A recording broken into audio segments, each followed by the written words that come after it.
Two rounds of snow. The first round of snowfall began falling late Tuesday morning. By the time this system wraps up early Thursday, we could have anywhere from 5 to 9 inches of snowfall here in the Twin Cities metro. Here in the northwest suburbs, travel conditions deteriorated quickly Tuesday as plow crews tried to keep up with all that snowfall. Suburbs around the northwest metro declared snow emergencies and snow events. The designations mean no parking on city streets until they are fully plowed curb to curb. All of this snow has kept Steve Reckers busy. The New Hope resident sends in his weather data to the National Weather Service.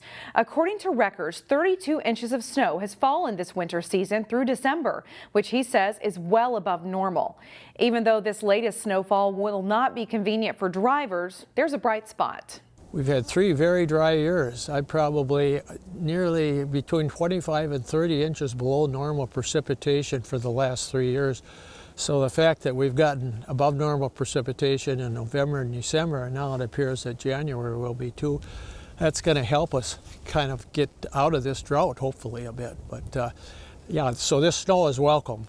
The normal snowfall for an entire winter is 55 inches. This latest snowfall would put us above 40 inches, and January is just getting started. Public Works crews from across the metro are working around the clock to remove snow. This video is from Highway 610 and West River Road around midday Tuesday. As you can see, the snow is blowing hard, creating whiteout conditions. In Brooklyn Park, crews are taking an all-hands-on-deck approach. About 60 people from within the department are busy clearing the streets, sidewalks, and other public spaces. This is considered an all-plow where we do everything. Streets, cul-de-sacs, sidewalks, parking lots for all the fire stations, police department, city hall, everything. So Brooklyn Park workers will be back at it starting at 2 Wednesday morning. Officials want to remind people to be aware of the snow plows and give them room to clear the snow. Both the Brooklyn Park and Brooklyn Center police departments are investigating a case that police say started out as a kidnapping and resulted in shots fired at a moving vehicle. Officers initially responded Monday at 3:15 p.m. to the area of 76th and Kentucky Avenues. Police found evidence of gunfire about a half a mile away. According to police, it turns out a woman had been kidnapped at gunpoint in Brooklyn Center by a suspect she had a previous relationship with. The victim was able to escape from the suspect's moving car. Police say the shots fired were directed at another vehicle driven by a man whom the victim had called for help. No one was injured in the ordeal, and police continue to investigate. Amid the snow, Minnesota lawmakers returned to the Capitol. This is the 93rd Minnesota legislative session with the House and Senate that is at the most diverse ever. The elected bodies include a record-breaking number of women, people of color, and LGBTQ Minnesotans. The DFL has control of the House, Senate, and governor's office for the first time in nearly a decade. Representative Melissa Hortman of Brooklyn Park was sworn in on Tuesday, continuing as House Speaker. What we do matters, but how we do it also matters.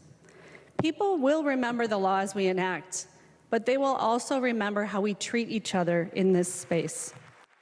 Lawmakers convene with a long list of priorities and a historic $17.6 billion budget surplus to help achieve them. History was made on Tuesday as the first black sheriff in Hennepin County, DeWanna Witt, was sworn into office. The blame game is not getting the job done. So I ask, what is the number? What number are we waiting for? What we see increasing is crimes, victims, babies killing babies, numbers of people being incarcerated. Witt said that what she sees decreasing in the community is people with a real feeling of hope. Retiring Hennepin County Attorney Mike Freeman also looked on as Mary Moriarty took the oath of office as the new attorney. Moriarty said in her address that what's been done in the past has not made us safer and has harmed people in the community. She mentioned changes to expect in the weeks and months ahead, including policy changes for low-level drug crimes. Cold winter weather certainly gets Minnesotans thinking about traveling to warmer climates. And while that isn't always a simple thing to do, one thing you can do is eat the food from that region.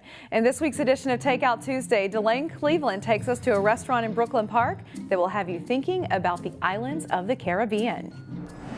Minnesota never disappoints you.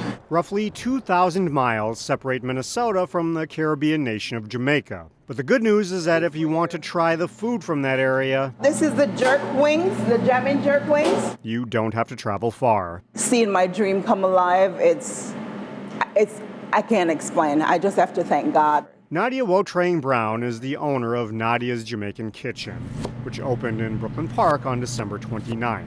She calls this a Jamaican soul food restaurant, serving up favorites like jerk chicken, a couple different flavors of soup, and plenty of other mouth-watering dishes that were inspired by her mom. I just want people to literally, taste the way I was brought up to that flavor and real, authentic, real, good Jamaican food. This venture fulfills a lifelong dream. 7 years ago, Nadia and her son Tyler even picked up the chairs from a local garage sale, just with the hope that one day they could use them in her own restaurant. So I'm really happy and proud of her to see that she's come so far along and she's making delicious food. Now the hope is that others will venture out to Noble Parkway to try the food for themselves. Nadia did offer a bit of reassurance for any potential customers with a low tolerance for spice. Some Jamaican food are very spicy. I don't do spicy. If someone wants spicy, I can make spicy, but it's well flavored. Well-flavored food that's sure to take your mind off this winter weather. Come on in and try it, and you won't be disappointed. In Brooklyn Park, Delane Cleveland, CCX News. And the official grand opening and ribbon cutting ceremony will take place on January 11th at 2 o'clock.